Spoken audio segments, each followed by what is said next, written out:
朋友们，大家好，今天是10月25号，从云南回来2、3天了。回来之后呢，我一直感觉不是特别好，我的喉咙疼，而且干，同时呢，我流鼻涕。我觉得这是不是新冠呢？可能我在路上呢被感染了，比如说在火车上。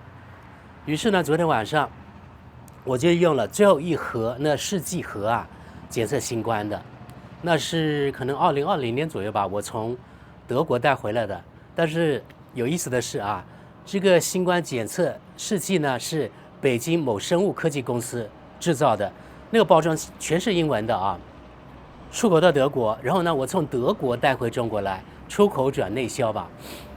昨天晚上呢检测之后显示呢我没有新冠，也就是检测结果呢是阴。不过呢，因为现在有很多病毒变异嘛，所以3、4年前的这个试剂可能检测不出来了。也许我真的得了新冠了，或者可能是感冒了吧。因为我们这里昼夜温差大，在云南大理的时候又特别冷，我认为特别冷。我们这里呢，现在我觉得白天还是非常暖和的啊。现在白天有28度，晚上呢还有15度左右。现在我觉得是一年呢最美的时候。我们桂林这带，我认为啊，其实它的气候，我认为很糟糕。从3、4月份开始吧，到6、7月份是雨季，那时候呢，几乎每一天都下雨或者阴天。现在呢，从大概国庆节或者9月底开始，我们这里呢几乎不下雨，全是大晴天，就像今天这样。但是即使到那个国庆节的时候，我们这里的白天还有30多度。然后呢，前2天来了一次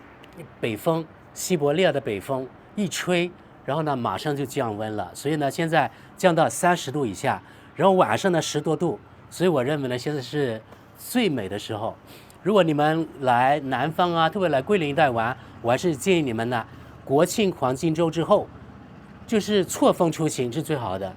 一个是天气完美，另外一个呢那个价格不高，所以呢我觉得你会有完全不同的那出行体验啊。这个时候来，我们不管是广东、广西、海南都好，我认为现在是最好的时候啊。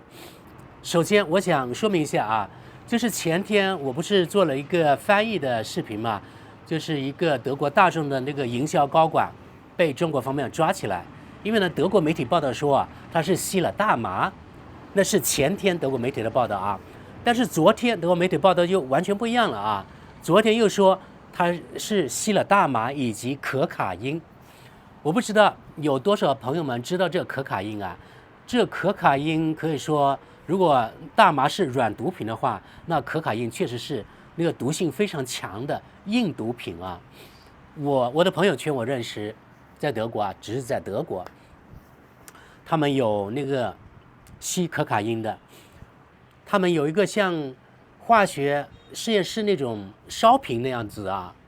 像一个大概2、3公分一个那个圆圆的球，然后呢前面有个管子，这样子，那个球那个地方可以加热的。我就看见啊，亲自看见一个朋友他把那个东西放进去，那个东西我觉得应该是可卡因，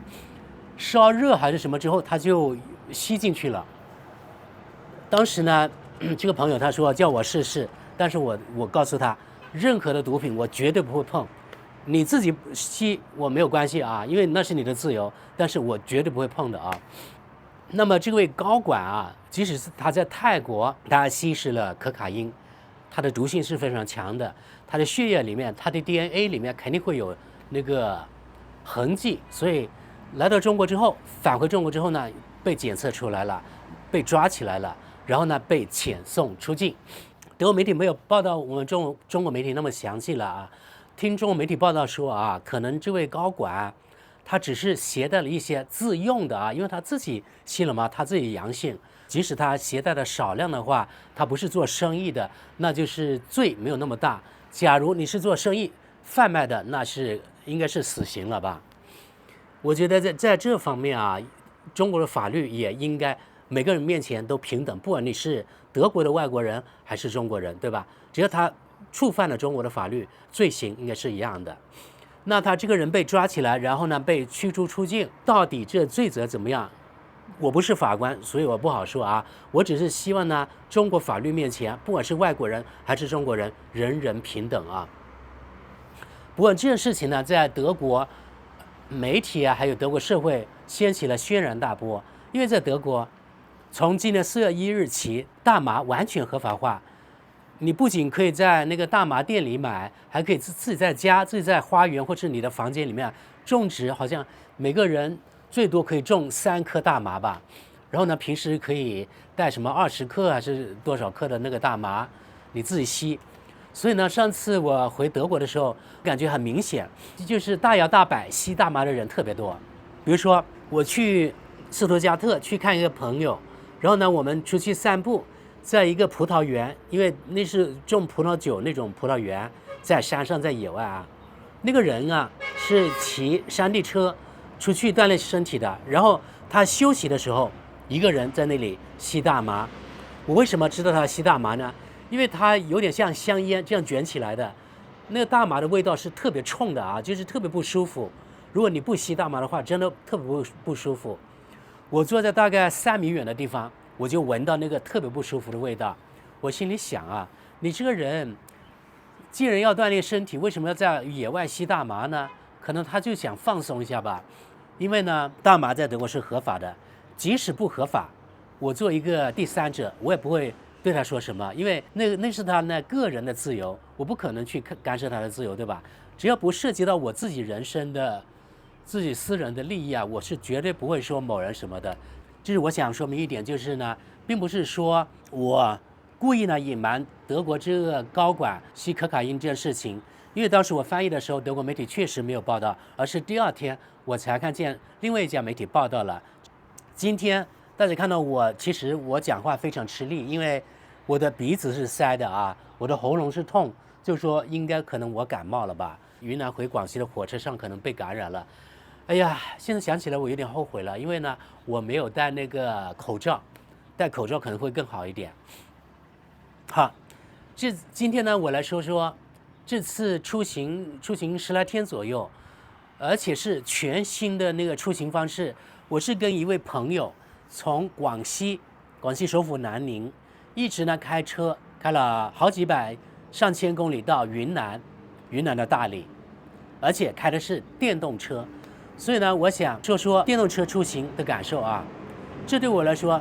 是完全全新的体验，因为原来啊，我自驾游或者长途旅行，如果是开车的话，我只开过那个燃油车，那个感受完全不一样。不一样在哪里呢？这次出行把我的观念完全颠覆过来了。为什么呢？因为我原来以为啊，电动汽车也就是燃油车的另外一种而已，对吧？也是一种出行工具，从 A 到 B 的，这就是它的任务，对吧？但是如果你还持这样的观点，和我以前这样的观点，我认为已经大错特错了，或者说最多你对了50%，另外50%你真的要更新这个概念了啊，这个观念。可以这么说吧，现在电动汽车，特别是中高端的电动汽车，在中国啊，它不仅仅是出行工具，更是一种移动的空间，更是一种办公的空间，等等等等。比如说这个智能手机和20年前的那个手机，你觉得现在智能手机只是光打电话吗？这个打电话可能现在只是智能手机的5%的功能而已，对吧？95%的是其他的功能，比如说拍视频啊，还有上网呀，还有拍照片啊，无现金支付，对吧？等等等等，反正呢，完成的任务非常多，这些都是现在这个手机的功能。那么现在电动汽车一样，它不仅仅是一种交通工具，更是一种办公工具，或者一种你的生活空间，移动的生活空间。这是对我来说一个全新的概念啊。这次呢，我跟这位朋友是坐他的一辆比较高端的汽车，它是广汽的浩博，我在网上查了一下，要25万到30万左右吧。它的续航呢有670公里，平时我看它开大概有570公里左右，相当于85%到90%左右，与官方的数据啊，这已经非常了不起了。平时我看它在那个高速公路上最高是开110左右，一般就是90到100，这样可能是比较省电的。但是最省电应该是市区，这个与传统这个燃油车不太一样啊。据我当时德国的驾校老师说，像燃油车，最省油是在高速公路上匀速行驶，大概那个时速100公里左右是最省油的。最不省油呢是在市区，你走走停停，走走停停，比如说很多红绿灯啊，然后呢你又启动又开，然后呢马上又要制动了等等，反正就是在市区燃油车是最不省油的啊。或者你在高速公路上以极高的速度开，当然也不省油，对吧？好，那么这个电动车它最省油应该是在市区吧。然后呢，这个车听说好像是3秒多是5秒就从1到100那个时速了。其实我觉得这个时速啊，不管你是5秒钟、3秒钟还是10秒钟达到100公里，对普通人来说，我觉得这意义不大，对吧？不过呢，可能在那个超车的时候，如果你的动力比较足，那就更好一些。好，我来说说它这个浩博吧。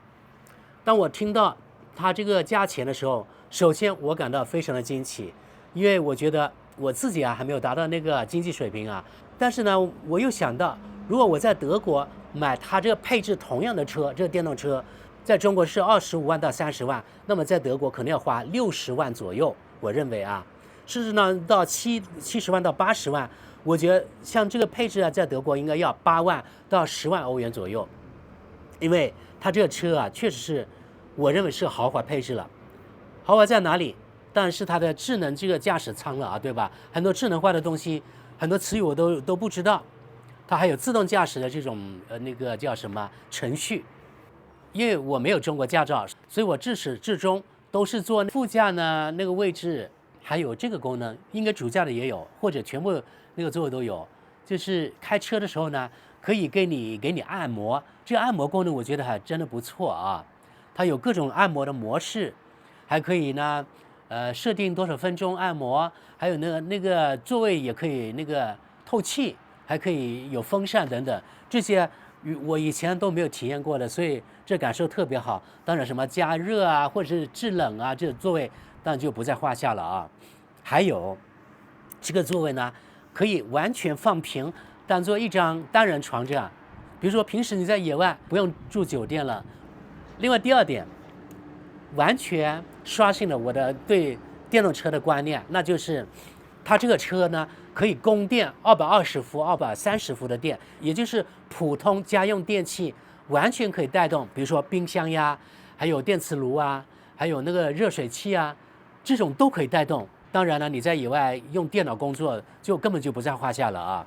所以我听到之后呢，就完全刷新了我对电动汽车这个功能的这种概念啊。我原来以为啊，像这种只是天方夜谭。那么现在既然它有230伏的电，那任何的这种家用电器都可以带动，你在野外生活也就不成问题了，对不对？比如说你在某个地方充满电，那你就可以，比如说在野外完完全全生活好几天，就用那个充满电的电就可以了，就是用那个电池放出来的电。这点呢也是刷新了我的概念，我真的没有想到啊，在野外还可以什么做饭啊、炒菜用这个电，或者呢挂一个迷你热水器，可以直接那个冲凉，这可是非常好的啊。所以呢，野外生存也是完全没有问题的。不过，这野外生存，我觉得可能在中国还是比较安全。如果说叫我在美国啊，或是德国，我一个人绝对不敢，因为不知道外面到底会发生什么。当时呢，我告诉这位朋友，我在德国是怎么做的呢？比如说，我晚上在高速公路开车的时候，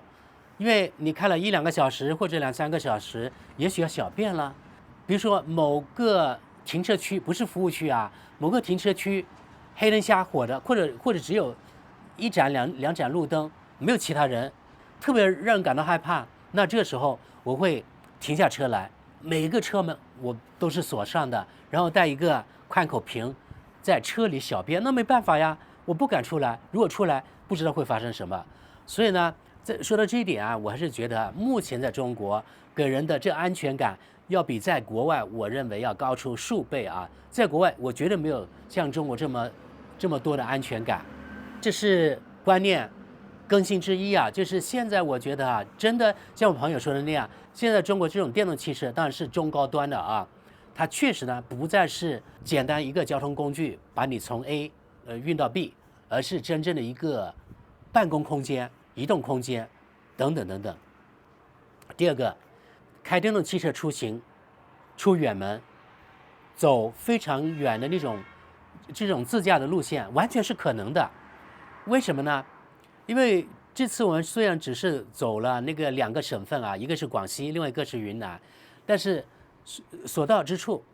几乎没有任何的问题，完全可以很容易找到充电桩，因为它的车有快充功能，所以找到当然是快充的啊，而且几乎没有任何的问题找到快充的充电桩。它的快充也刷新了我对这个快充的概念，一般可能就20分钟到30分钟左右就可以充到，比如说从20%到80%，然后呢又可以开好几百公里，而且一个人啊，我发现如果是自驾，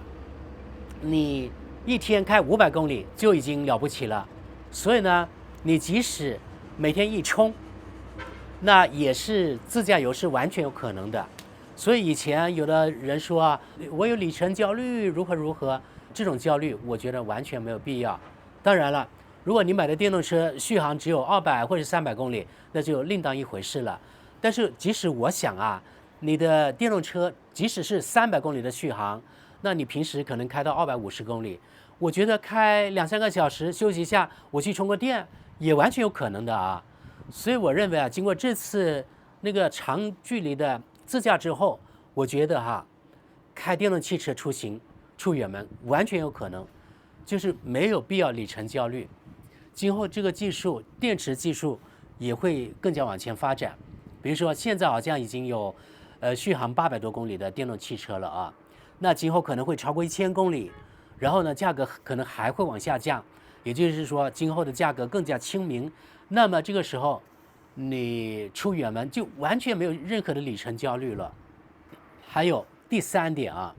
也可能是老生重谈了吧，让我感到非常惊奇的是，就是中国的电动汽车充电这种基础设施有多完备。这也完全刷新了我对中国这个电动车配套设施这种观念吧。几乎每个高速公路有休息区的啊，那一般都有充电桩。所以你出行的话，你即使还有50公里了，快没电了，你就可以在网上可以查到哪个地方在附近有充电桩，有快的，有慢的，有多少个目前被霸占了等等等等，这些在网上用手机都可以看得到，所以非常的方便啊。另外一个呢，如果你是国庆黄金周出行开电动车，可能比较麻烦一点，因为出行的人非常多，那么你到时要排队，对不对？到处人山人海，那么开电动车的人也非常多。但是如果你错峰出行的话，我认为开电动车完全没有问题。而且特别是在云南省啊，我发现他们充电的那个价格要比广西要更便宜。比如说在广西，我看到充到的最便宜是6毛多，最贵的甚至呢达到1块4毛8。在云南好像最贵的是差不多1块，便宜的是5毛多，而且是在那个公共那种充电桩啊，这已经非常便宜了啊，1公里那个充电成本大概是5分钱到1毛钱左右。我们村有人啊，他买了那个慢充的50那种小小的电动车，我问了啊，他说他在家充电的话，他的成本1公里是3到5分钱，非常便宜了啊，你10公里才3毛到5毛钱，所以他说电动车真的非常非常的好。因为我很多时间也生活在德国，其实我特别想买一辆电动车，但是德国电动车一个是没有中国那么多选择，另外一个呢质次价高，或者同等的质量，但是它的价格可能相当于中国的2到3倍。比如说吧，50那个宾果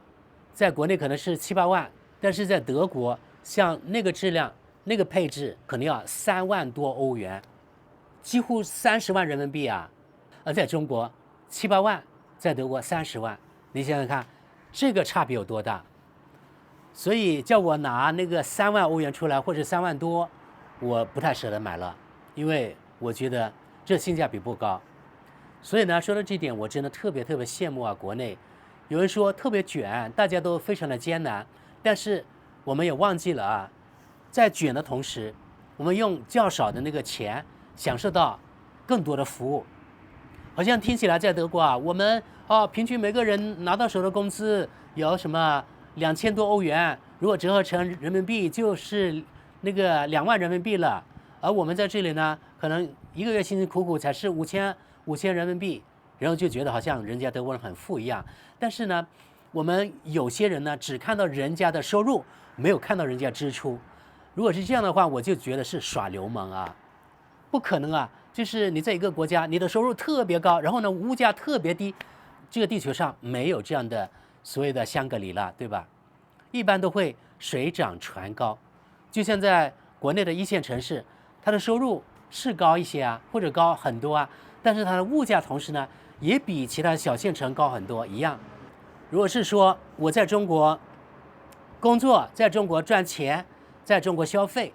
和我在德国赚钱，在德国消费，其实我认为啊，比如说在中国赚5000块钱，和在德国可能赚2000欧元，这个生活水平我认为是差不多的啊。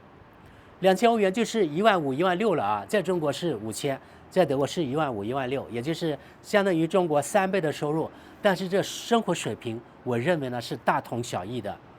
这个5000块钱一般可能在3线城市啊，甚至呢在我们这小县城，在这种地方，它的物价呀，还有其他生活成本，当然就更低了。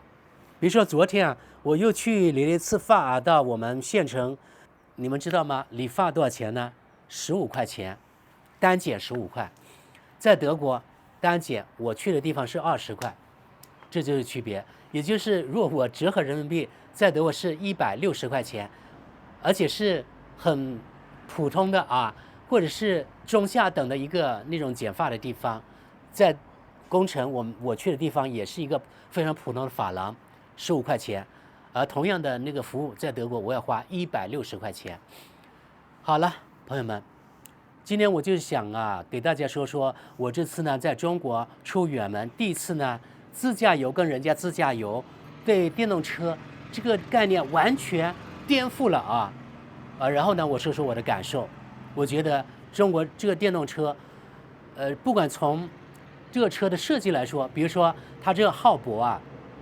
它是那个高端车嘛，一看上去这广汽的啊，给人就一种高大上的感觉。它有点像保时捷，我认为它那个外观的设计，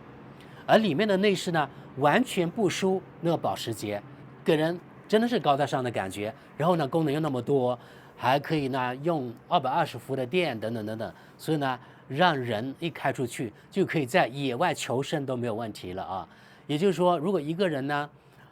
要到野外去，那个享受生活，散散心，同时呢又要照顾他的那个事业的话，完全是不在话下的啊。所以呢，我就觉得更新了我对电动车这个认知。另外呢，一个是中国这个电动车的基础设施特别的完备。第三个就是中国这个电动车，不管从设计还是从质量，都相当的不错。如果我在德国有这选择，比如说德国电动汽车还是中国电动汽车，只要它的价格相差不多，我会毫不犹豫的会买中国电动汽车。好，那今天咱们就到这里吧。我不知道你们有没有坐过，就是中高档的电动汽车。如果你是开50那种3、4万块钱的，那感觉还有它的功能，肯定是跟20、30万的不一样的啊，没有可比性。那你就可能不太理解我为什么说这个电动车不仅是一个交通工具，而是一个移动的生活空间了。啊，这个浩博车主呢告诉我，在中国同等价格，特斯拉的配置没有它这个浩博那么高，功能没有这个浩博那么多，所以他就不屑于买特斯拉。然后他告诉我，其实很多在中国的人买特斯拉，就像很多中国人买那个苹果手机一样，是一种虚荣心在作祟。我不知道对不对啊？你们有什么想法，请在下面留言。好的，